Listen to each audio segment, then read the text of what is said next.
have you recovered from the football game? Me neither. Oh man, that's great. Okay, good evening everyone.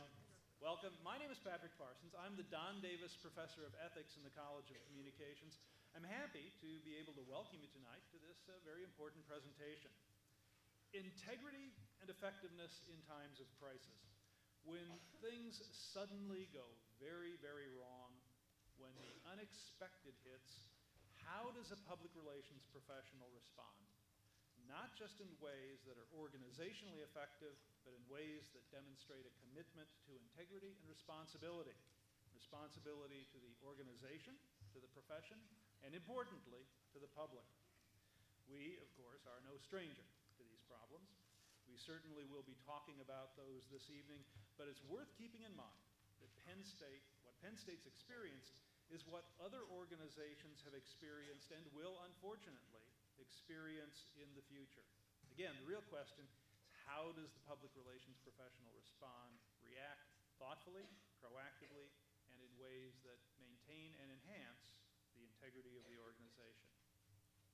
Our speaker tonight has more than a little experience with this topic, and we hope his insights will prepare you for that point in your professional life, you students of public relations, and I know there are a lot of you out there, that point in your professional life when things get difficult. And here's what I want you to appreciate. It's going to happen to you sometime in your professional career. Something really, really bad is going to happen to your organization, whether it's a corporation or a nonprofit or an educational institution. Now's the time to start preparing. Now's the time to start thinking about it. Steven Fink has spent his career researching and advising clients on exactly that question, how to respond to organizational crises. He's the author of scores of articles and reports on the topic, as well as the first book ever written on the subject, Crisis Management, Planning for the Inevitable, and his most recent book, Crisis Communications, The Definitive Guide to Managing the Message, which is available just outside the door after the lecture if you want to take a look and maybe get a copy. Signed, perhaps. There we go. Steven's one of the nation's leading experts in this field. He's the guy that top corporations go to when, as they say, all hell breaks loose. He served on the 3 Mile Island crisis management team. He's been a counselor and advisor not just to Fortune 500 companies, but to industry groups, government officials in the United States and abroad. He's the founder and head of Lexicon Communications Corporation, specializing for 25 years in crisis communications and strategic public relations. And did I mention he's a Penn State grad? Political science with a minor in English, but in the College of Communications, we'll take him as our own for this evening. Hometown boy makes good. Please welcome Steven Fink.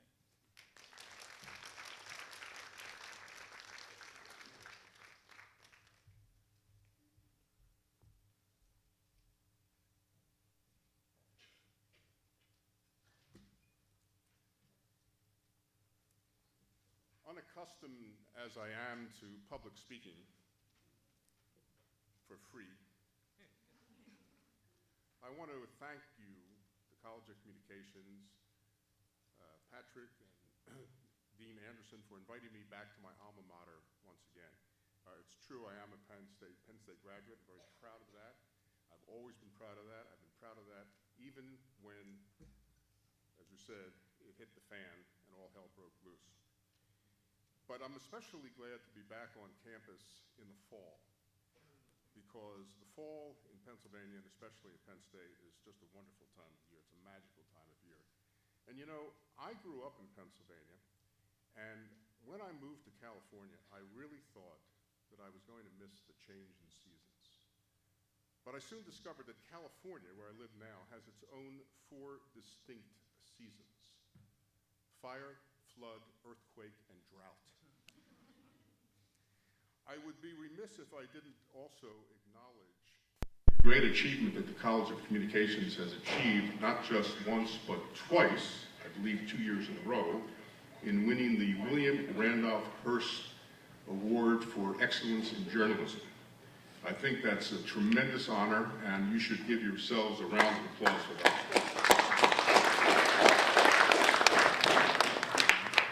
Of course, I'm not really sure what it says about the College of Communications when the award that you prize so highly was named after the father of yellow journalism, but nevertheless, a win is a win, as they say on Saturday mornings. A man dreamed his entire life of being an actor on the stage. But audition after audition was met with rejection after rejection, until one day he was cast in a part in a play that was scheduled to open on Broadway in 3 months' time. It was a small part, and he only had one line, but it was an important line. In fact, it was the pivotal moment in this play. It was the moment in the play when all of the action revolved around the drama that was taking place historically. And his line was, "Hark, I hear the roar of the cannons." Every day he practiced this line over and over and over again. "Hark, I hear the roar of the cannons. Hark, I hear the roar of the cannons," searching for that special delivery that would give his line great impact on the stage. Day after day, week after week, month after month, he practiced. It was the first words out of his mouth every morning, the last words to pass his lips as he fell asleep each night. Finally, the big day arrives. It's opening night. He's backstage, full costume, full makeup, pacing a little nervously, practicing the line under his breath so as not to disturb the actors on the stage. "Hark, I think I hear the roar of the cannons." Finally, the stage manager taps him on the shoulder. His moment to step out on the stage. He goes out into the stage, he hits his mark on the stage, and the sound effects guy in the booth upstairs flicks a little switch, and the loudest cannon shot you can possibly imagine comes roaring out of these huge amplifiers. And the guy says, "What the hell was that?" That's exactly what a crisis feels like. A "what the hell was that" type of moment. And they're real, and they happen. And tonight I'm going to tell you about some well-known and some not so well-known "what the hell was that" moments, and tell you what companies did right, organizations too, but the companies did right and what they did wrong in handling the crisis. But first, it's important that I tell you the difference, as we define it, between crisis management and crisis communications. And this is an important distinction. Crisis management is managing the reality of the event that's taking place. Crisis communications is managing the perception of that reality. Thus, crisis management deals with managing reality, and crisis communications deals with shaping perceptions. If you take nothing else from my remarks tonight, remember this: in the pitched battle between perception and reality, perception always wins. The first book that I wrote, which the professor was kind enough to show you, called Crisis Management: Planning for the Inevitable, was the first book ever written on crisis management. And I thought I had said it all. I had not one but 2 chapters in that book on crisis communications. But that was before the internet explosion. That was before the advent of never-ending 24/7 news cycles, cell phone videos, the runaway profusion of still emerging social media, ever lurking in the bushes paparazzi, blogs and websites devoted to gotcha journalism and electronic mob mentality and consumerism/activism. Once the so-called mainstream media had the last word, but now social media had leveled the playing field in a big way. That's both a good thing and a bad thing. And there's a chapter in my new book on social communications. The whole book is actually about social communications, but one chapter in particular, and it's called Social Media and Digital Communications, or Truth/Lies at the Speed of Light. And the first line of the chapter reads, "The good news, YouTube is here." The second line reads, "The bad news, YouTube is here." And that's what it's all about. Because who controls the social media controls the perception of whatever's going on. And if it's a crisis, and you can control the social media of your constituents, you have the upper hand. So tonight I'm going to tell you about a couple of crises and demonstrate how poor crisis communications really made a bad situation worse. I want to read you briefly from my new book to give you an idea of how this worked. And this is the first chapter in the book, and it's called "You Can't Make This Stuff Up." This is a quote. "I'd like my life back." With those 5 whiny words, at the height of one of the planet's worst environmental crises, one of the world's most successful CEOs cracked publicly under the strain of crisis-induced stress. That pathetic plaint forever sealed his reputation as a seemingly unfeeling, gaffe-prone dunderhead whose glamorous, jet-setting lifestyle was inconvenienced by the tragic loss of 11 lives during a massive oil rig explosion, the resulting runaway oil spill in the Gulf of Mexico, and the heartbreaking loss of livelihoods for countless thousands of area families, all caused by his company, his minions, and their combined sins. That one ill-chosen utterance, "I'd like my life back," in full view of the world's media, at once thrust former BP head Tony Hayward into the pantheon of such other insensitive kindred luminaries as Marie Let-them-eat-cake Antoinette and Emperor Hand-me-my-fiddle Nero. Did Hayward fiddle as the Gulf of Mexico was engulfed in oil and flames? In a manner of speaking. He went sailing on his luxury yacht half a world away, while the ashes of his self-immolated image were blown out to sea. What kind of crisis communications message was Hayward intending to convey to the world? How does such a successful and accomplished executive crumble so completely on the world stage of a mega crisis? Was it ineptitude, fear, or lack of crisis communications training that allowed him to turn a worldwide crisis into a "what about me" moment? Now, to be fair, that was not the only gaffe that Tony Hayward uttered. If it had just been that one line, that would have been one thing.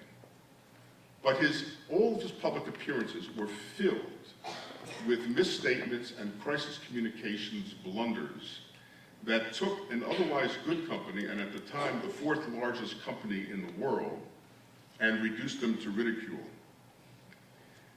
Let me be clear, the stress in a crisis at times can be incalculable. We train our clients on how to withstand the stress of a crisis, but Hayward was ill-prepared, and the communications was pathetic, and the company suffered badly and needlessly. Let me give you some examples. He was called before Congress to answer questions about how the rig exploded, the oil rig in the Gulf of Mexico exploded, and what happened to these 11 lives who were lost.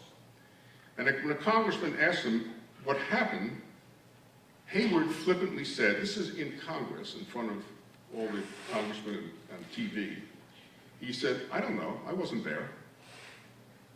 In response to direct congressional questions seeking more information and less obfuscation, Hayward's testimony included such cover-your-ass gems as, "I'm not a drilling engineer. I'm not actually qualified in these matters. I'm not a cement engineer. And I'm not an oceanographic scientist. It was becoming all too clear that Hayward was not a lot of things, including a competent crisis communicator. What he was a CEO muzzled by his team of communications obstructionist attorneys. And this is a real danger in almost every crisis. And if you ever get involved in the real world, in working on a crisis, this is a danger that you will have to face and deal with. His heavy-handed lawyers dictated all of his responses. Why? Because they were afraid of compounding litigation. Here's a news flash. I've been doing this for 30 years. I have managed all sorts of crises all over the world, and there will always be litigation. I don't care what you say. There's some aggressive plaintiff's attorney out there who's going to sue you and sue your company. Get used to it. It's part of the territory. So what is the purpose of trying to fast talk your way out of a crisis? You can't do it. You have to give straight answers. You have to communicate in a direct manner. And you have to be sensitive to those who are suffering. For someone who had served for years as the head of oil exploration and production at BP, ultimately before becoming CEO, and by the way, these are public facts. His biography is all over the internet. Everybody knows, anybody who's interested in that, knows and knew at the time what his qualifications were. In fact, he was exactly the right sort of person you would want to head up that kind of a crisis, this huge oil explosion in the Gulf of Mexico. So why would he go out of his way to portray himself as ignorant of any aspect of drilling operations? He even testified before a disbelieving Congress that he had, quote, no prior knowledge of the drilling of this well, none whatsoever, close quote. That's absurd. Of course he knew about the well. He was very well qualified, but very badly guided by his attorneys, and he fell for it. Coming across as stupid in a crisis, coming across as stupid and uninformed is not what you want to see from a crisis-embroiled CEO. You want to see confidence and skills to manage the task at hand. Shareholders and the public at large will respond to that. And if you are communicating the actions of your CEO at some future date, that is what you want to convey. That is the perception that you want the people to remember, that the person in charge of the crisis was competent and was straight shooting in terms of his communications or her communications. The irony here is that while the perception was that BP was screwing up, the White House had appointed Admiral Thad Allen, who is a retired Coast Guard admiral, to oversee the operations and oversee BP and oversee the cleanup. And afterwards, Allen was interviewed, and this is what he said, quote, at the wellhead, meaning where they were trying to put out the, extinguish the oil that was spilling, at the wellhead, I think they've done very well. What they are not good at is one-on-one transactions with individual citizens. And I think that's where the biggest gap in performance has been and where the most work needs to be done, where the most improvement needs to take place. Translation: the crisis management was good. The crisis communications sucked. A crisis can destroy a company's reputation in a concentrated period of time. Don't help speed its downfall. Know your audience. Hayward's upper-crust British accent made him an immediate outsider to the middle and lower-class citizens of the Gulf region. He was the wrong person to send to the front line. The result was poor communications, loss of shareholder value, loss of prestige, and loss of billions of dollars. Because, as I said before, as essential as good crisis management is, in the end, crisis communications, or the lack thereof, is all the public remembers. Perception trumps reality every time. Now I want to turn to another crisis, one that I think many of you are familiar with, the Penn State crisis.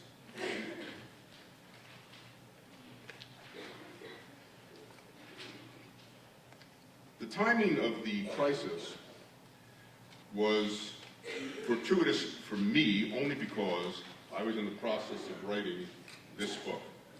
And it gave me time to devote an entire chapter to the Penn State crisis. And the chapter's called Say It Ain't So, Joe. I want to begin by saying something that I have never said before.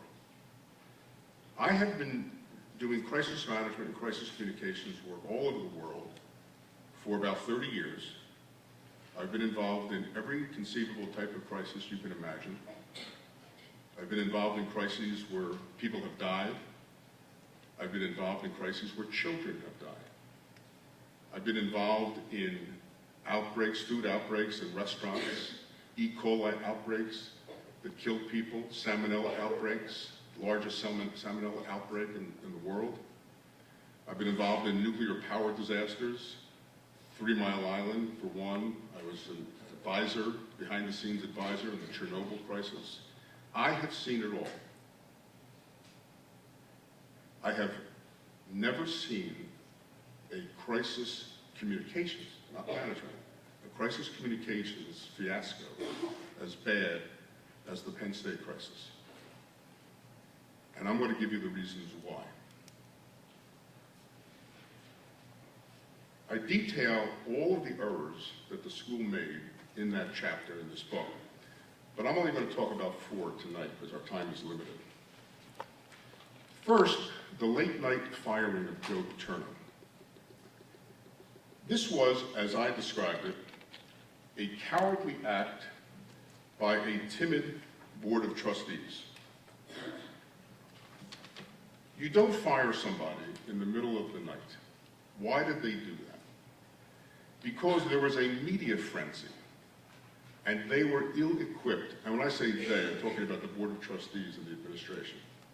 They were ill-equipped to deal with it. Now, I've been involved in media frenzies.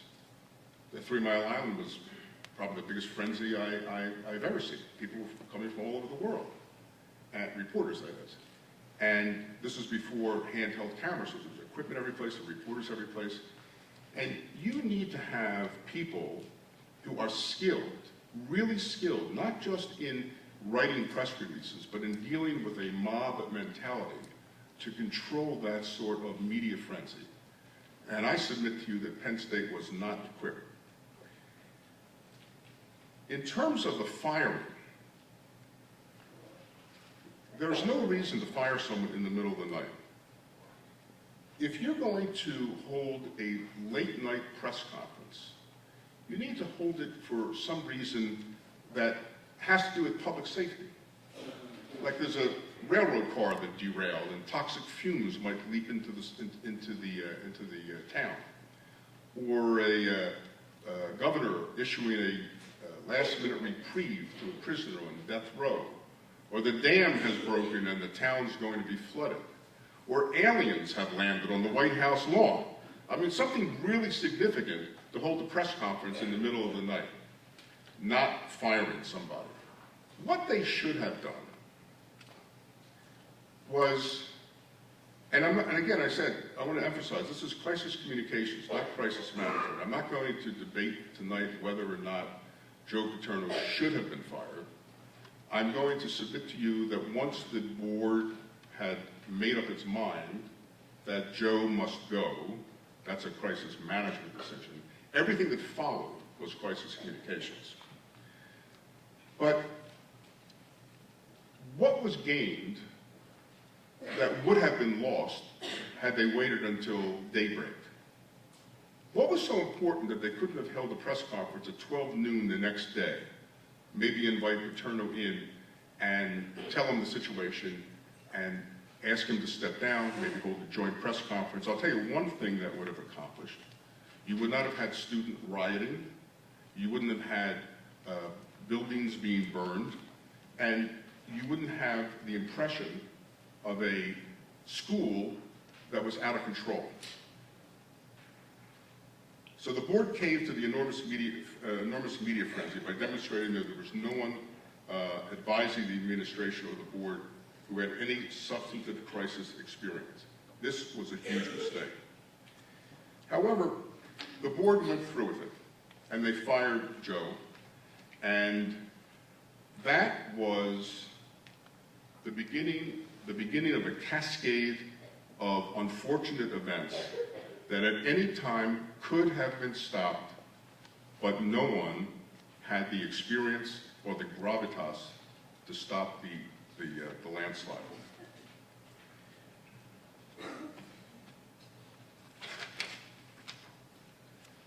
So when you have bad news to report during a crisis, what is needed are bold leaders who are not afraid to plant their feet in front of the public in the harsh glare of daylight and cameras and say what needs to be said. These were the worst nighttime firings since the Saturday Night Massacre during the Watergate crisis. And they were a direct cause of the very predictable and preventable rioting and property damage that resulted. So try not to have your crisis communications message overshadowed by other events that are well within your control. In a crisis, some events will be within your control, other events will not. Try to maximize those events that are within your control. This was an abject failure of proper crisis communications skills, and it was only to get worse. I also want to be clear that none of what I'm saying here should be construed by you as an apologia for any of the criminal acts that happened, certainly not, and nor an apologia for Joe Paterno. Again, I'm just talking about once the incident happened, once this story was out there, how the school responded. Let me give you another example. The hiring and mishandling of former FBI Director Louis Freeh. Now, in the course of my career, I have ordered a number of investigations, high-profile investigations. And we have brought in, on behalf of my clients, we have brought in FBI investigators, very experienced people, very similar to what the board did when they brought in Louis Freeh. And when they brought in Louis Freeh, I thought that was a good move. Because whatever you might think of him today, Louis Freeh, as the former head of the FBI, has a certain gravitas that bespeaks someone who is going to get to the bottom of the story and is going to report fairly and independently. I don't have a problem with that. What I have a problem with is that no one at the Board of Trustees had any, I hesitate to use the word control because I don't want to give you the impression that I mean they wanted to control, but he did, but they allowed him to run roughshod. He never should have had the press conference that he had. He never should have made the statement that he had, issued the press release that he had. He never should have done anything without the board being informed first. The board who hired him is entitled to a draft of his report before it becomes public. Again, I'm not saying that the report should have been squelched, but there may have been questions that came up by reading the report. Those questions should have been addressed to Freeh and his committee. They should have had an opportunity to respond and then report back to the board and say, here are our findings. Then they should have had a press conference. But the press conference was not a one-man show. I have never, in my years of being involved in situations like this, allowed the guy doing the investigation to do a one-man press conference. That was grandstanding, and Penn State paid the price. Furthermore, once the report was made public in the morning, the board had only a matter of hours to read the report and then make a decision. This is unfair. And the board never should have accepted the report the way they did, unconditionally. They should have accepted the report with their thanks, announced that they were going to review it, appoint a committee to review it, and then get back to free, and then both the president of the university and the former FBI director together should have reported the findings of the so-called Free Commission. Aside from the fact that there are some problems with the report, the news release and the press conference, which all the media reported on and focused on, did not, rather connected certain dots that the report did not connect. And no reporter ever went back into the report to point out the flaws. I know a lot of the Penn State faithful have done that, but the report was out there. So the board did not control Louis Freeh. I think that the reason that they accepted the report so quickly and all of the recommendations without asking any questions, without challenging anything, without doing anything, is because they thought that the sooner they got it behind them, the sooner they wouldn't have to deal with the fallout from the Sandusky mess. I guess that's the best way to describe it in mixed company, the Sandusky mess. And that's wrong, because they're not going to put it behind them that way. So that was one of the other big blunders that they made, the blanket acceptance and a rush to judgment. I call the second crisis communications blunder, for it sent the wrong signal to the entire Penn State community and the world, including students, parents, alumni, donors, and especially to the NCAA. According to Freeh, the 2001 report of a naked Sandusky in the showers with a naked 10-year-old boy was covered up by the school, according to Freeh, in order to, quote, avoid bad publicity. Well, we know how that turned out. A crisis communications maxim is simply this: a bad story will always get out, with or without your help. I prefer, if I have bad news to report from my client, I prefer to control the message, get the story out my way.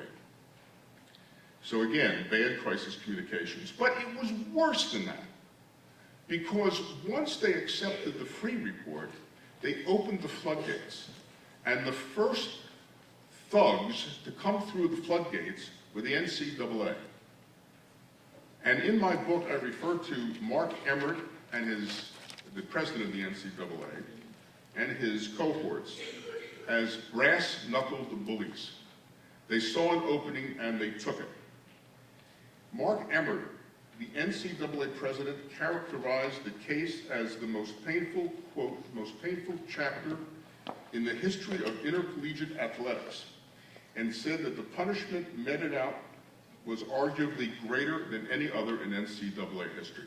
And I think he's right. I think this was a worse punishment than the so-called death penalty that SMU suffered 25 years ago. It is telling to note some unusual, if not bizarre, characteristics of Penn State's response, or lack thereof, to the Freeh report and to the NCAA sanctions, for they speak volumes about the school's total lack of understanding of crisis communications.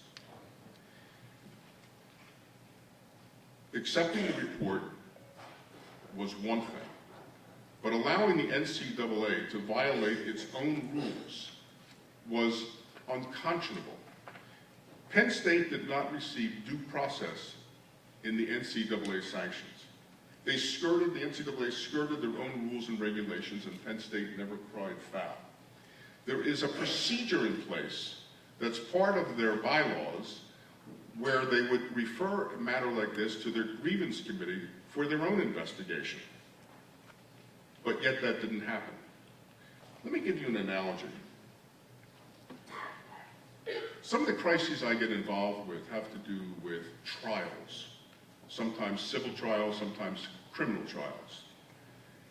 And sometimes, and I'll give you a couple of examples, sometimes you have a matter that is first tried in criminal court and then tried in civil court.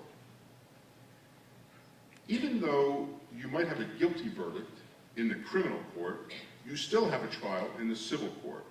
I was involved in a case of economic espionage a number of years ago. It was the first case ever to go to trial since the passage of the Economic Espionage Act in the Clinton administration. And it was a case of it was a case of a Taiwanese company stealing the trade secrets of my client, who was a Fortune 500 company. And they had an engineer who worked for them, who was a chemical engineer and a chemical scientist, research scientist, who worked for them for 11 years, and for the last 8 of the 11 years was robbing them blind, stealing the most valuable trade secrets, the crown jewels of the company, and selling them to a Taiwanese competitor. Well, the Justice Department got involved. It was the first case to go to trial, as I said. And there was a criminal case, a 6-week-long criminal case in Youngstown, Ohio. After the criminal case, and after they were found guilty, there was still a civil case. And that's important. So when you look at Penn State that way, it is never the case that just because there is a criminal verdict, that the people hearing the civil case simply say, well, these guys over here found them guilty, we may as well find them guilty too. That never happens in the real world. So think about that, and now think about Penn State. Penn State was found guilty by Louis Freeh. Hold that, whatever you think about that, hold that thought in abeyance. Now you have the civil case. That was the criminal case. Now you have the civil case. And the civil case is the NCAA. You'd have to be a fool to just accept the verdict of the civil body without having a fair hearing. And Penn State, for some reason, abdicated that right. There was a huge blunder, a strategic error, and a huge crisis communications blunder. And the NCAA actually issued its ruling a mere 2 weeks after the Freeh report. It usually takes them a couple of years to do an investigation. The other thing is that the NCAA also made some blunders. And I said in the book that these blunders will come back to haunt them. And by the way, 1 year later, I think I'm right. The NCAA vacated 111 football victories. Now, Joe Paterno's victories. That was a huge mistake on the part of the NCAA. I'm not talking about Penn State now. I'm talking about the NCAA. That was a crisis communications and a crisis management blunder. And as I said in the book, I think they will regret that one day, and I think that's happening right now. First of all, if you want to issue a punishment based on the crime, issue a punishment based on the crime. You want to have sanctions based on the crime, have sanctions based on the crime.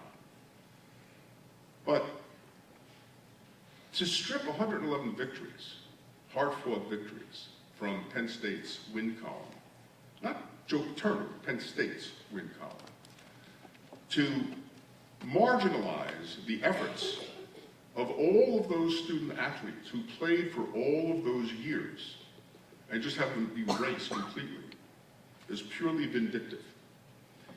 And as you probably know better than I, lately the NCAA has said they're going to start to look at maybe reversing or easing some of the sanctions because of the George Mitchell report on the compliance report. Well, I think that's great if they do that.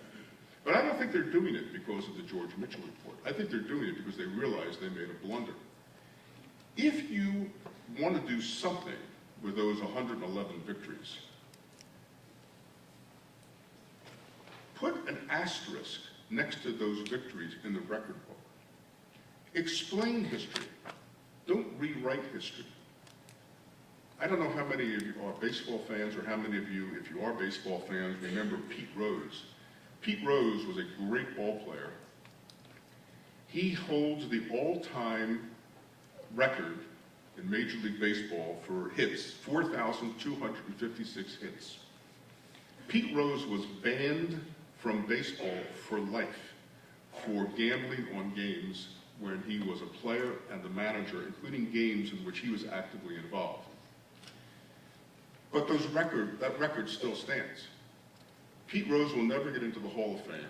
He's been banned from baseball for life, but his record is part of Major League Baseball history. 111 victories over that 10 or 11-year period of time is part of college football NCAA history, and you can't just erase it. One more point on the NCAA and the school that bothered me at the time, and it bothers me to this day, because I don't understand it. I think the school was afraid of the NCAA, and I can understand that. They are the governing authority. But after the NCAA came out with its sanctions, Mark Emmert, NCAA president, said, at our core, this is a quote, at our core, we are educators. Penn State leadership lost sight of that. Then, in a moment of obvious head in the clouds wishful thinking, he went on to lamely predict football will never again be placed ahead of educating.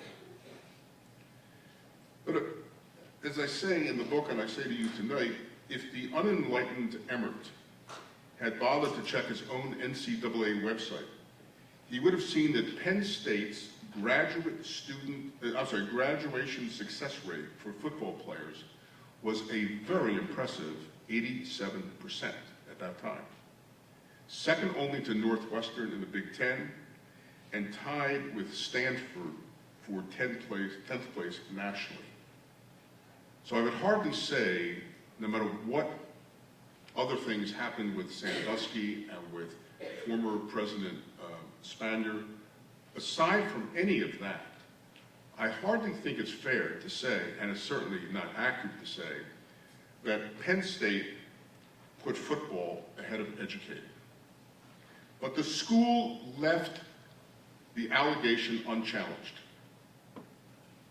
They just left it hanging out there. If you don't defend yourselves, who will?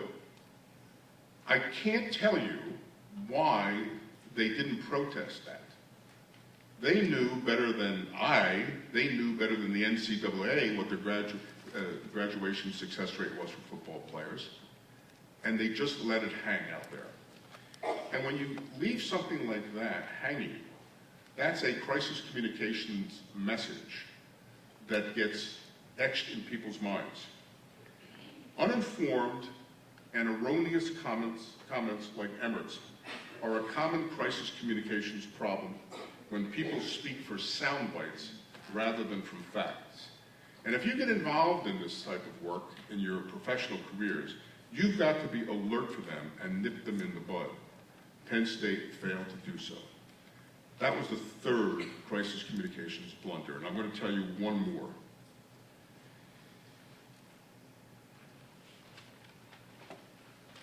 One of the questions that's always asked in an investigation like this is, what did you know and when did you know it? It's actually two questions.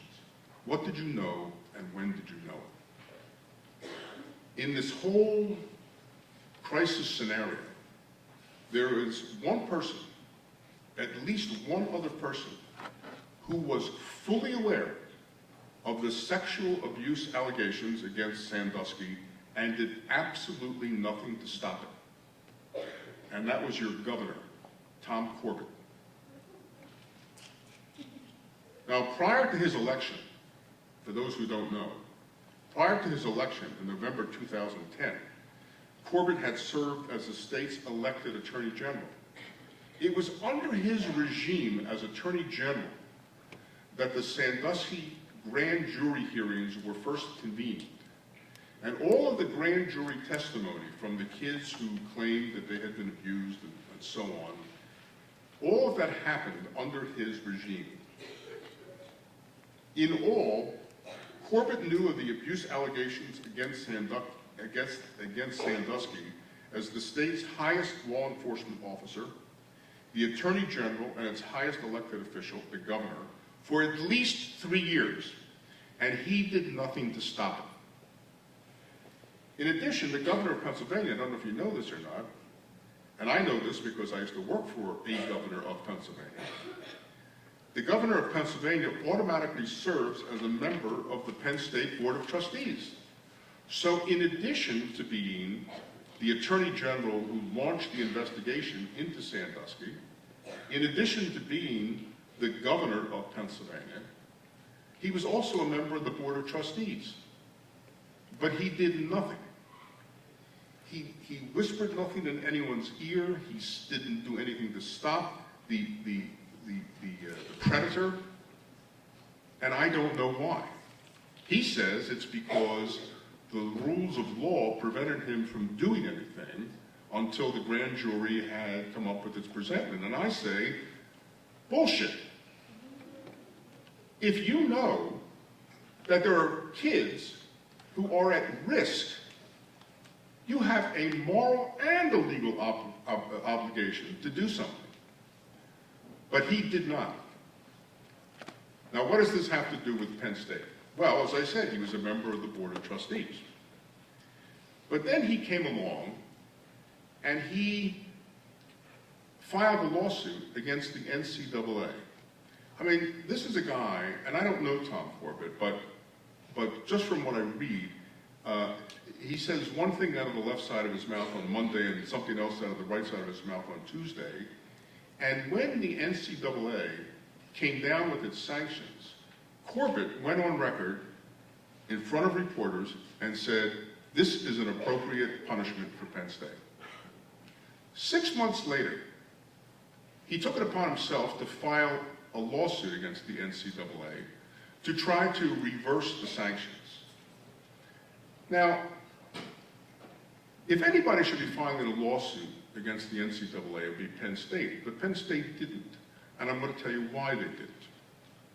Among the many crisis management mistakes they made was they signed a consent decree with the NCAA, which essentially says, I accept these penalties, and I agree that I will never challenge these penalties or bring legal action against the NCAA because of these sanctions.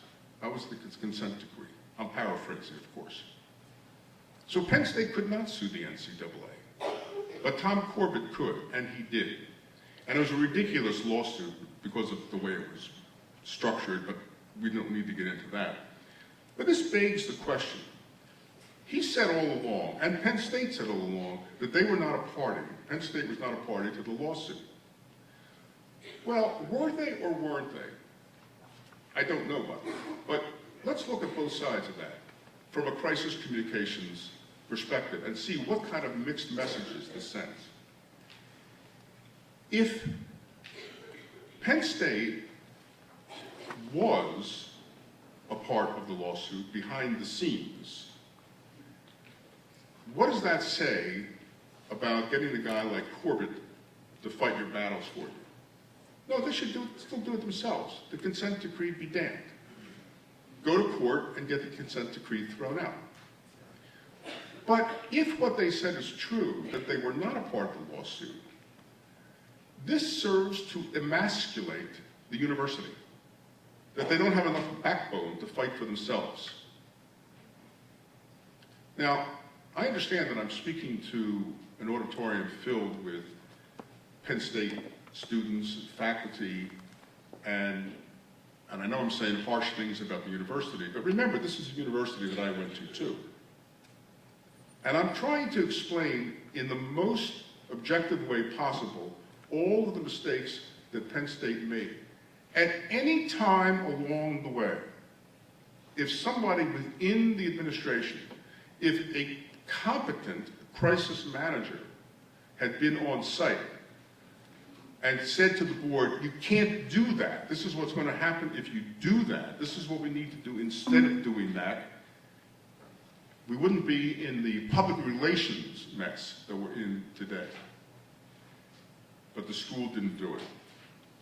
So for those reasons, I said earlier that this was the worst handled crisis and crisis communications of any crisis I've seen in the last 30 years. And it really makes me sad. But now, with the time that we have left, I'm going to tell you a different crisis communication story, one that has a happy ending. Because I've given you two examples of crisis communications that actually made situations worse. Now I'm going to give you a perfect example of a crisis communication story that actually made things better in a huge way. And this happened to one of my clients. I had a client who is a owner and operator of a chain of restaurants headquartered on the West Coast and a part of a national restaurant chain. And they had an E. coli outbreak. And overnight, they lost 70% of their business. And the Board of Health called them on a Friday. They issued a press release Friday. It hit the media on Friday night. And Saturday, they started to lose business. We were called in over the weekend, and Sunday, we were on the job. When you have a crisis like that, you need to find out where did the E. coli come from. And there's only two places. It was either, in the big picture, it was either internal or it was external. Now, if it's internal, that's a big public relations problem, because that means that you had either dirty facilities, unsanitary facilities, you had employees that weren't washing their hands, any one of a number of things. So if it's an internal issue, that's a big, big nightmare.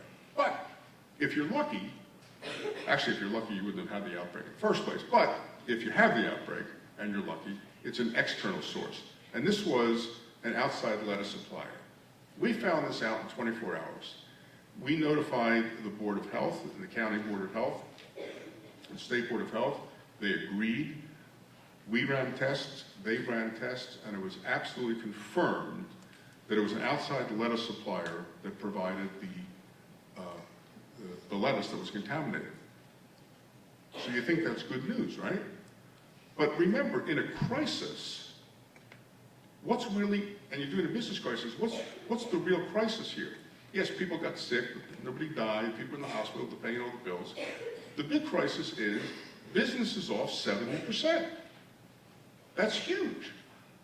So our job now was to figure out a way, from strategic public relations way and a crisis communications way, to bring people back to the restaurants. So we brought the news media in. First, we issued a statement saying that we had found the source of the outbreak, and we had fired the supplier, hired a new supplier, and we were triple washing lettuce and so on and so forth. We brought the media in one at a time into the kitchens with their cameras and let them film the process. And we thought, well, that probably will be an effective way to diffuse the message, diffuse the issue. It didn't make a darn bit of difference. All the stories, all the stations, the TV stations, the newspapers, radio, they carried the story, a lot of publicity, business was still off 70%. So we needed to come up with something more dramatic. And here's what we did. We decided to have a food giveaway. My team determined that the only way to bring people back into the restaurants was to show them other people in the restaurants eating, breathing, and having fun. So we took out a full-page ad. I think this one was in the San Diego Union Tribune. And the first thing the lawyer said to us was, whatever you do, don't say you're sorry. If you say you're sorry, we're going to get sued.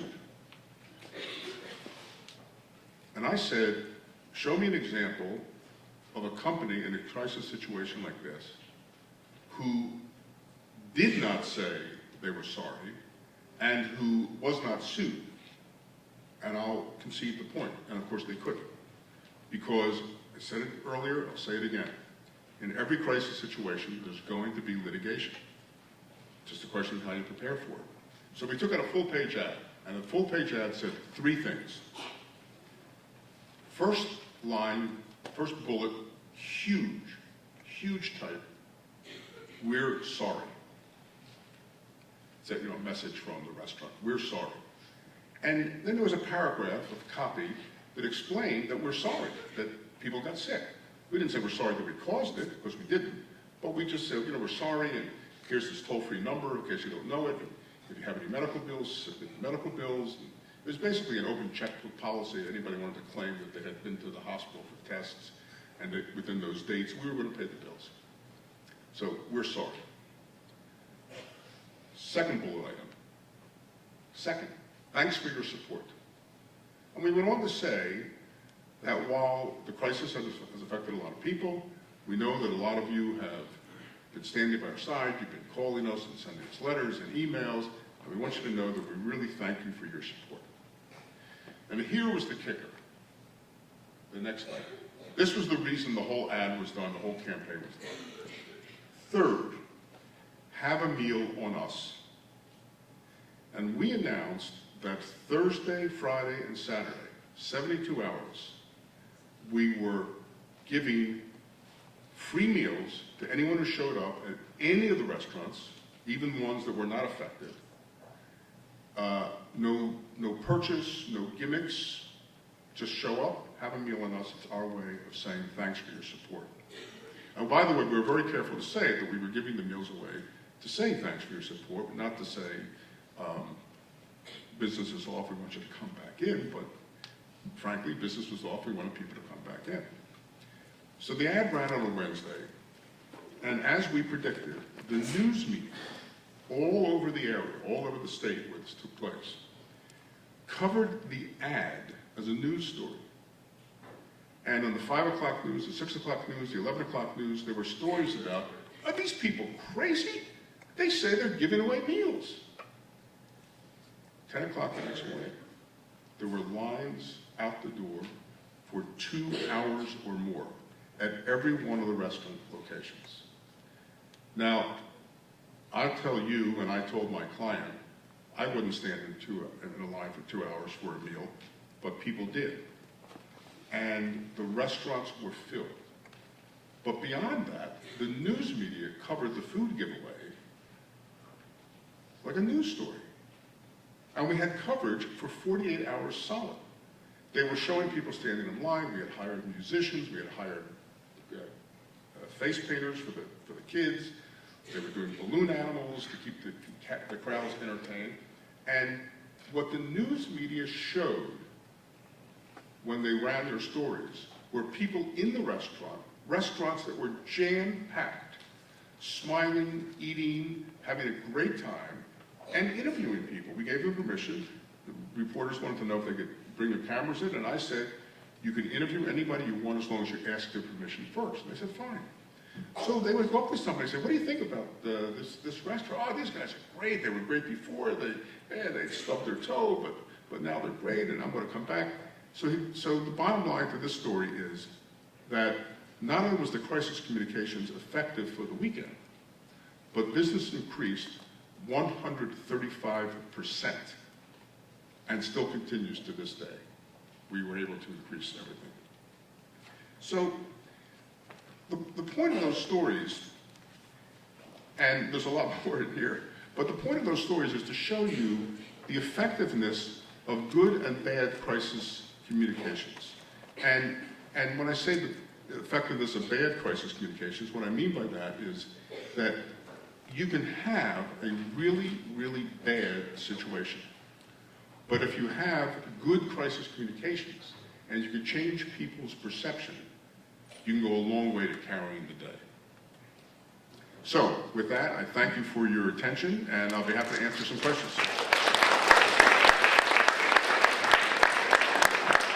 I know we're a bit over our time. Some of you may have to leave, but we're going to stay here and take questions from any of those of you who would like to come up to the microphone, and we'll have an open forum. Come on down.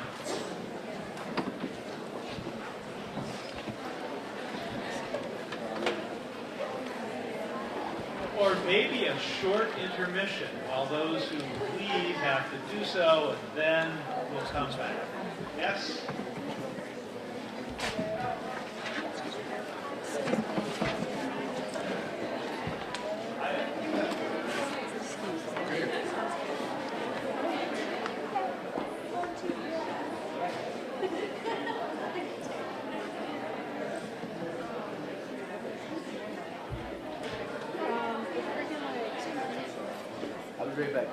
It's like the informational. Yeah, right here.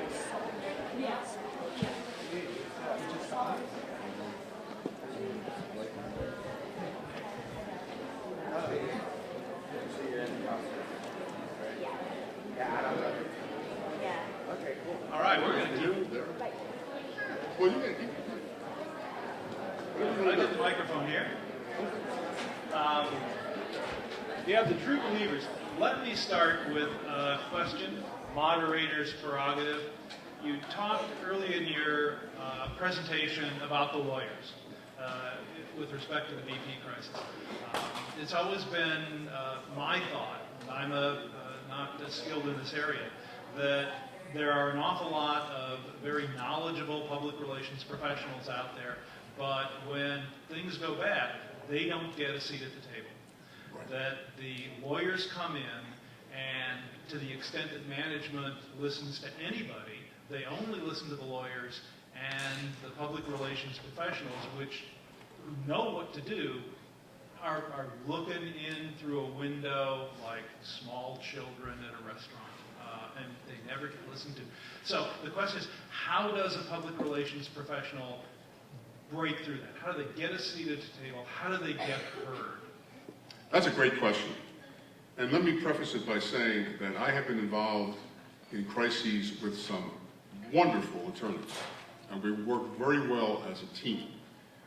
But maybe it's just because I've been doing this so long, I always get a seat at the table, I demand a seat at the table, and I want lawyers to have a seat at the table. I want everybody to have a seat at the table. And I strive for a deliberative, collaborative process when it comes to making crisis management decisions. But there are times when lawyers will be obstructionists. And I have had, well, at least 2 lawyers come to mind, lawyers fired because they were getting in the way of the crisis. And generally what I say, if this is what's going on, generally what I say to the client, and by the way, if I don't have the client's ear, I don't get involved. If I don't have a seat at the table, if I'm not talking to the CEO or the president, the actual decision-making person or people, they're not getting their money's worth, and my time is better served elsewhere. So there have been crises that I've walked away from because of the way it was being handled in a sort of dictatorial way. But here's the thing about lawyers. You know, there's an old saying, when all you have is a hammer, you look at every problem as a nail. Lawyers, not all of them, but lawyers generally look at problems as litigation that needs to be tried in a court or negotiated out of court, settled out of court, and everything to them is litigation. But litigation is not always the answer. And there are times when, you know, the expression of a Pyrrhic victory, there are times when you can win a legal battle, but you can lose the war. I'll give you these 2 examples real fast. I know we went over our time a bit. I had a client a number of years ago that was a national builder, international builder, one of the top 10 builders, a big construction company in the world. And they were building a high-rise office building in downtown Los Angeles. And the building collapsed under construction. Now, without getting into too many of the details, the construction company were the general contractors, and they hire subcontractors. And one of the subcontractors was a steel subcontractor. And their job was to erect the steel, you know, the I-beams that go up to form the frame of the building, and then everything gets filled in. So, according to the terms of their contract to the general contractor, when they're erecting steel, because it's so dangerous, everybody has to be off the site except their employees. And the general contractors, that's fine, that makes sense, that's safety, we're off of that. So that was the situation when they were on the 5th floor of this office building under construction. And when they build floors, they have, until they actually finish the construction, they have corrugated flooring. It's corrugated metal, you know, the ridges, which are certainly strong enough to hold you or me and, you know, 10 other people into one of the bays. But what they did in lifting the steel on a crane, they loaded 80 tons of steel into one of the bays, which couldn't possibly hold that much steel. They didn't disperse the weight throughout the floor. And the 80 tons of steel came crashing down, went through 5 floors of corrugated flooring, and 3 floors of subterranean concrete parking. And 3 of the workers rode the steel to their deaths. Remember I said earlier I've been involved in crises where people have lost their lives? Well, this is an example. And it took 24 hours for them to dig the people out. I mean, they couldn't possibly have been alive, but technically you don't know that until you get down there. It took 24 hours to get the crews down there to get them out. So just to fast forward, the company hired me, and there was a law firm, a big time law firm in Los Angeles named Latham & Watkins, and we worked with them on this. And the agreement that we had, there was also another lawyer from a small law firm who was actually representing the insurance company, because there's always an insurance company in the crisis. And we had an agreement that before any public statements were made, before any decisions were made, we were going to have a collaborative, deliberative process that involved me, the client, the lawyer from the big law firm that was representing the criminal aspect, because we were expecting criminal charges, and the fourth person, the other lawyer, representing the insurance company. So, for example, we knew, this is just one example, we knew that there was going to be a wrongful death suit filed. We expected that. It's not rocket science. My crystal ball is not any clearer than anybody else's. I know that there's going to be a wrongful death suit. And it was directed at us, our client. But according to the law, our client, these people were employees of a different company. So they had to sue their own company. They couldn't sue our client. And plus they were claiming that bad management practices and shoddy this and shoddy that. And we had a press release all ready to go. The client said, absolutely. The lawyer representing the criminal side said, absolutely. Of course, we said, absolutely. And the fourth lawyer said, nah, I don't think we ought to say anything. And since we didn't have unanimity, we didn't say anything. And now there's this wrongful death suit out there. Now, eventually the suit was thrown out of court, but the story is out there. So what we finally realized was this lawyer wasn't representing our interests, they were representing the insurance company's interests. They didn't care anything about the reputation of the company. They only cared about whether or not the insurance company was going to write a big check or a huge check. That was all they cared about. They didn't want to go to court, they wanted to settle and write a check. So I finally went to the client and said, you need to fire this lawyer. He's hurting what we're trying to do. And let's hire this other law firm to also represent the other interests. And they said, okay. So we got the lawyer fired. There's a number of stories like that. So sometimes you just have to fight your way in, and you have to prove what you're saying.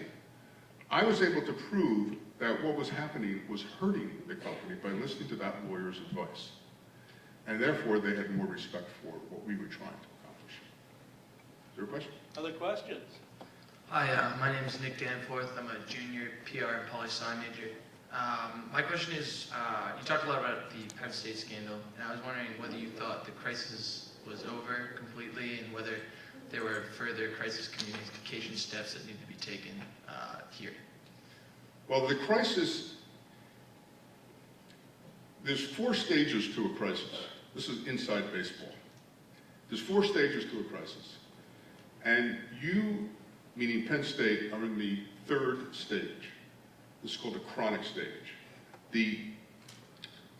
Actually, you might find this of interest, so let me just summarize. The first stage is the pre-crisis stage, or we call it the prodromal stage. Prodrome is a Greek word that means running before. And usually there's a warning sign that something's going to happen. And if you can spot the prodrome early enough and manage it or resolve it, you don't have a crisis. You go from pre-crisis to resolution, which is the 4th stage of the crisis, the anatomy of the crisis. The second stage of the crisis is what we call the acute stage of the crisis. And the acute stage of the crisis, for your benefit, was when the story broke, Sandusky was arrested, Paterno was fired, the NCAA, all that stuff. That was the acute stage of the crisis. Now, you're in the 3rd stage of the crisis, which is called the chronic stage of the crisis. And this is always the longest lasting section in the anatomy of the crisis. And it's hard to tell when this will end. But if you're lucky, at some point it will end and you'll be in what's called the crisis resolution phase, when it really will be over. But to directly answer your question, no, the crisis is not over. There will be more fallout from this. I can't predict what it will be or how, but I can only hope that the university has learned its lesson, looking back and recognizing the mistakes that they've made. Thank you. Thank you. Hi. Hi, I'm Jessica. I'm a junior. I'm a film major, actually. I'm lost. But my question is, anymore when there's a political scandal, there's a cookie-cutter generic statement that sounds like they threw it together, it's not sincere, we've heard it before. What is the key to the sincerity and the, wow, he's not BSing us right now? There was a movie producer in Hollywood many, many years ago, long before your time and long before my time, who once said, the key to success on the big screen is sincerity. And if you can fake that, you've got it made. So you're asking a really good question. You can't do it overnight. And we tell this to our clients. The phrase we use is building reservoirs of goodwill. If nobody knows anything at all about you, Jessica, nothing at all, they don't know all your good qualities.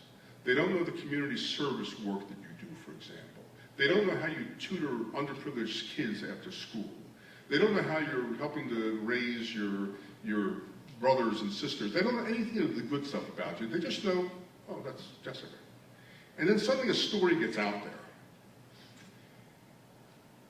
If there's nothing good, if there's no goodwill in your reservoir, people are going to think, oh, this must be true. But if you just come out with a statement saying, oh, no, I never did that, it's not true, it's not this, well, now it's your word against somebody else's word. But if you have a situation where somebody has a reservoir of goodwill, or an organization has a reservoir of goodwill, then people have something to balance that against. And we refer to this as the Rorschach phenomenon.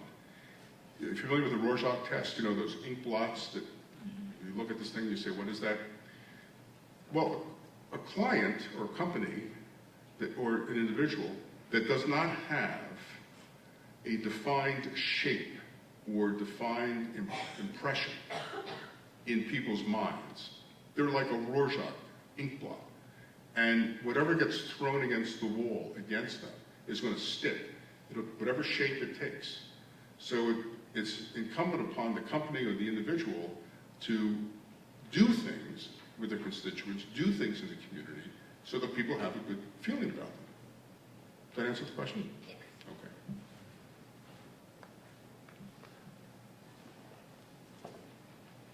Yes, come on down. Just step on that guy, he won't mind.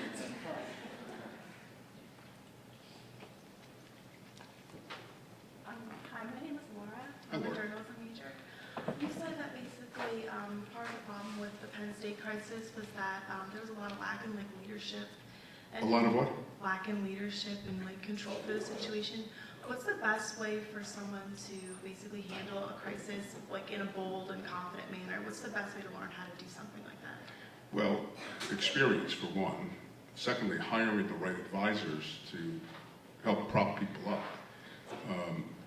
You know, many of the clients that I've represented didn't know what to do until we helped to advise them and train them and give them media training, for example, and help craft their statements, which is not to say that the statements that we put out for them and the things we did were disingenuous. It's just that some people need help.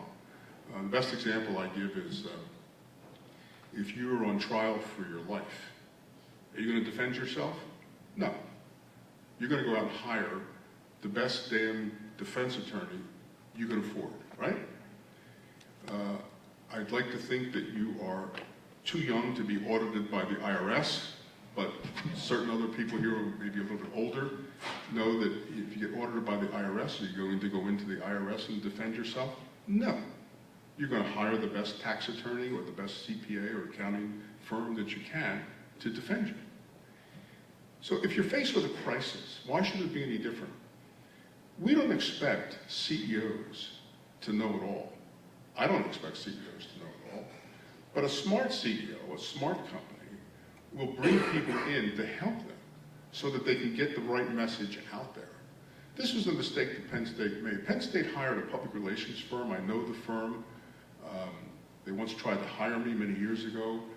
But this is not a crisis management firm. It's a public relations firm. And crisis management and crisis communications are, in some definitions, strategic public relations. But there's some public relations firms, for example, that you would hire to do a ribbon cutting at the local grocery store when it opens in your neighborhood. And there are other public relations firms that you would hire for more strategic situations. And I don't think they had the right counsel. I think that was the biggest mistake. Okay. Thank you. Thanks, sister. Good luck. We have a question over here. Hi, my name is Nicole Walsh, and I'm a junior public relations major. Hi, Nicole. And hi, nice to meet you. Over the last year and a half, Penn State's done a number of image shaping campaigns. Here in Happy Valley, the Faces of Penn State campaign, where they had images of different members of the Penn State community, and most recently, I don't know if you noticed it around campus, Penn State lives here, signs all across campus. I love those signs. Yeah, I was just wondering, what are your thoughts, and do you think this is a good approach? Well, I think it's a wonderful approach. I happen to like that sign. In fact, I will make a confession to you. I found one in my hotel room on the bed. I don't think they mind, and it's already in my suitcase, so I can get home tomorrow. It's going to be on my refrigerator, right next to the Penn State Nittany Lion logo that I've had on my refrigerator for many, many years. Here's what I think the problem is. The campaign is only local. And this is really tough. You were a national story when bad things were happening. There's a lot of good things happening now, but it's not a national story. And it's hard to make it a national story. It's hard for I live in Los Angeles, and I follow Penn State news, and I didn't know about the campaign that you just mentioned. But if you can figure out a way to take what you're doing and spread the word nationally, that would be a positive, I think you'd have a positive result with that. But what you're doing now, while it's great, and I applaud whoever is doing it, I hope that was your idea, it's local. As you said, it's Happy Valley. And I don't think anybody at Penn State ever really thought badly of Penn State because they knew the truth. They know what I know. This is an excellent university. Excellent. With great students and good-looking students. Right? Okay. Thank you. Sure. Hi. Hi, my name is Kelly. I'm a senior, double major in marketing and public relations. Okay, my Kelly. question is, do you think that if, whenever the scandal broke out and everything, they had their own crisis team, and then eventually they outsourced the Ketchum, and then eventually to Latour Communications. Do you think if they would have stayed with one firm, there would have been a different outcome? I think it would have been a different outcome if they had had the right firm.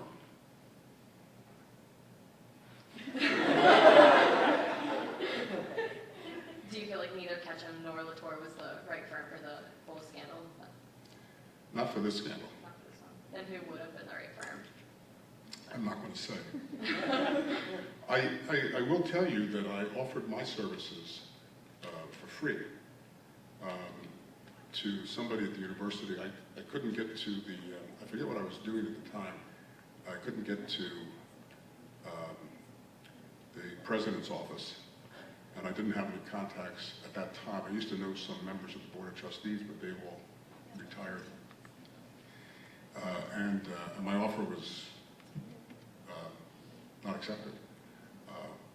Do I think if I had been involved, there would have been a different outcome?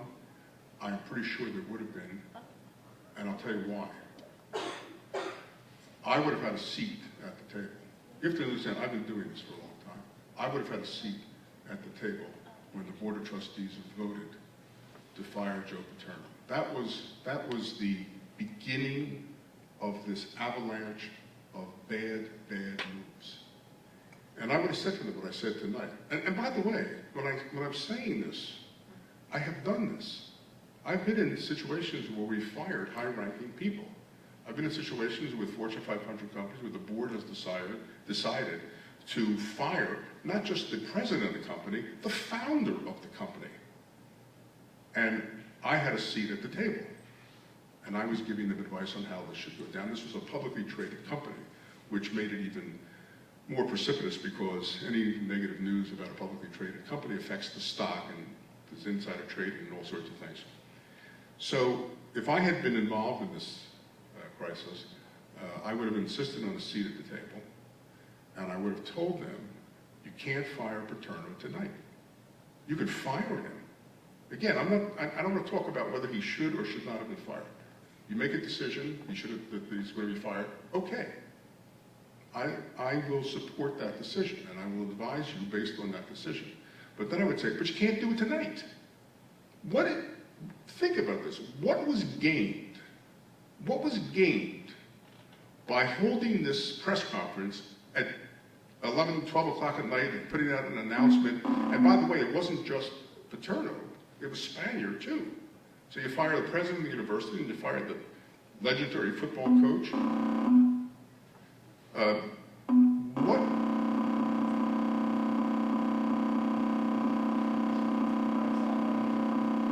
Well, speaking of crises. I have no idea.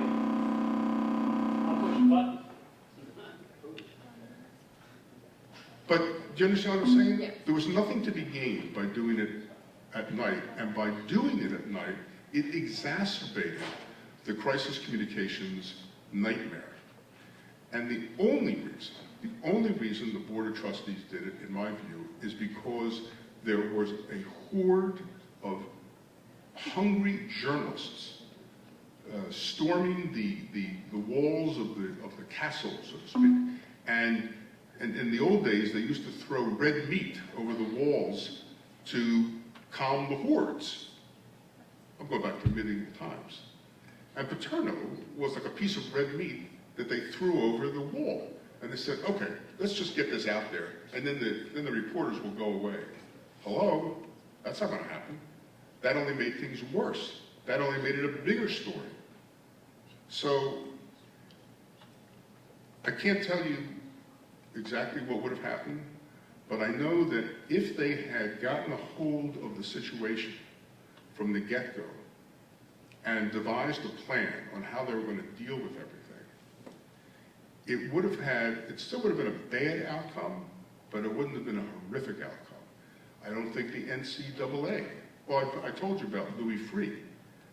I've never seen a guy, a cowboy, go off like that. I don't know how the board allowed that, except I don't think they had any control over him. And again, when I say control, I don't mean to control the investigation, just what he did after the investigation was done. That was a problem. That never should have happened. When I've done these investigations, I'll give you an example. When I worked for the governor of Pennsylvania, there were two big crises. The first one was the 3 Mile Island nuclear crisis. Do you know about that one? Oh, yeah. Okay. I know it was before your time. Don't make me feel old. But it was a big, big crisis. But then there was a second crisis. Do you still have in Pennsylvania the daily lottery? Yeah. Where you bet on 3 numbers and okay. That was one of the first lotteries in the country, by the way. Before you had Powerball, before you had Mega Millions. Oh, you know what? Maybe I was there. Oh, okay. So they had the daily number. And the daily number is you go to a store, you pick any 3 numbers you want, and every night at 7 o'clock, they have a drawing with little ping pong balls that bounce up in the popcorn machine, and number 2, number 4, number 9, that's the daily number. And that was a big moneymaker, and the money was going, I think, for senior citizens at the time, or maybe education. And they thought that by doing the daily number, and when I say they, I don't mean the administration that I worked for, but previous administration, they thought that by doing this daily number and making it legal, this would put the numbers racket out of business for the guys that were doing this thing illegally. Because prior to that, they used to get the daily number from the newspapers. Newspapers used to report the deposits on hand at Fort Knox or the Treasury Department or something every day. And you couldn't possibly predict what the number was. So it was a random number, essentially, and that's how the winning number was picked. Okay. Well, that didn't work. Because the state was paying 500 to 1, and the guys in the rackets, the mob, said, oh, great, we'll let the state do all the work for us. We'll pay 600 to 1. So they were still in business, and they were paid better odds. The crisis was, one day we got a tip that the lottery had been rigged. Can you imagine? You can look this up. The lottery had been rigged. And the reporters went flying to the head of the Treasury Department, the Secretary of the Treasury, or Secretary of Revenue, a guy named Howard Cohen, and he caught him in the Capitol Rotunda, and they're throwing microphones in his face, and said, Secretary Cohen, we just heard a report that the lottery has been rigged. What do you have to say about that? And he said, absolutely not. Absolutely impossible. I'd stake my life on this. I'd stake my reputation on this. You cannot possibly fix the lottery. And if you ever see the drawing of how the balls pop up, you would think, well, this guy is right. I mean, you might think that. Then they came to us. And we said, we'll look into it. Because we didn't know. So we hired, by the way, an FBI investigator, a retired FBI investigator. Same sort of guy as Louis Freeh, only we hired him and we said, we want you to get to the bottom of this. And he conducted a very, very thorough investigation. And he came back 6 months later and reported to us, not to the media, but to us, yes, the lottery had been fixed.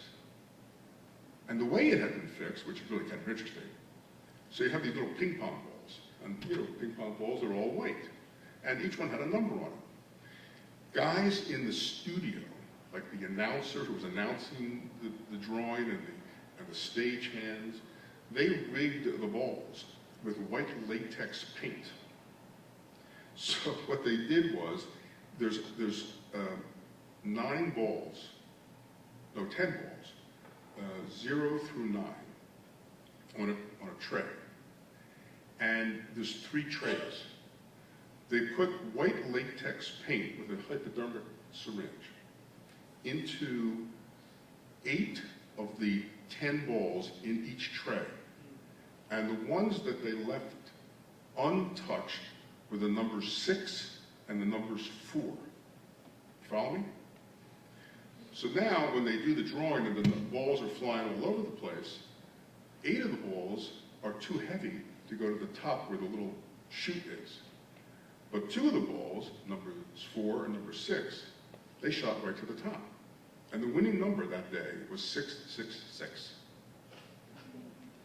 If you're into that kind of thing, but that's true. That was the winning number. And this investigator found out how it was done. So it was a similar sort of situation where somebody's making accusations, and we said, well, we'll look into it. And now we get to the bottom of it, and we hold a press conference. We hold the press conference. It wasn't this investigator going on holding a press conference. So if you know what you're doing, it's easy to get a hold of you in a bad situation because this was the integrity of the lottery that was at stake. So it depends on who's doing the work. Does that answer your question? Yep, thank you. Anything else? More. Hi, Hello. I'm Chelsea, and I'm a senior studying PR and English. And I'm wondering how you respond to people who say that your job as a crisis communicator is to spin the story, and how would you suggest recent grads or young professionals in the field respond to that if they're being ridiculed for their job? Well,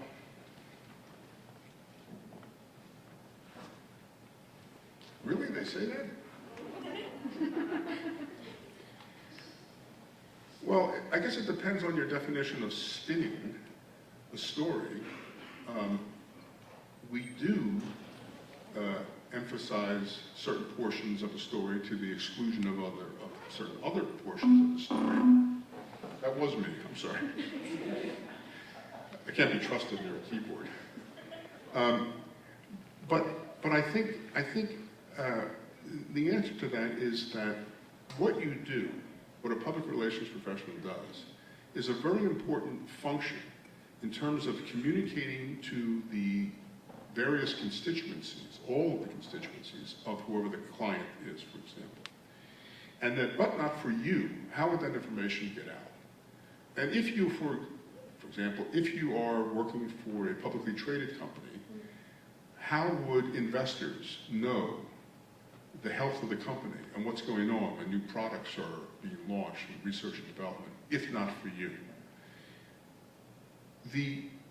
The people who make those accusations are ignorant of the facts, devoid of the facts. And I would say that it's your job to educate them and let them know that what you do serves a real purpose. And also take comfort in the fact that no matter what you do, you will have a higher approval rating than lawyers and members of Congress. Guaranteed. Okay? I don't know if that's saying much these days, but Well, I appreciate the thought. Thank you all very much for coming tonight and for sticking around for additional questions. And I know that sometimes folks still have questions. Feel free to come on down. well, I'm going to go out to the book table. Okay. And if anybody wants to buy a copy of the book and get it signed, I'm happy to do that. Thank you again. My pleasure. Thank you.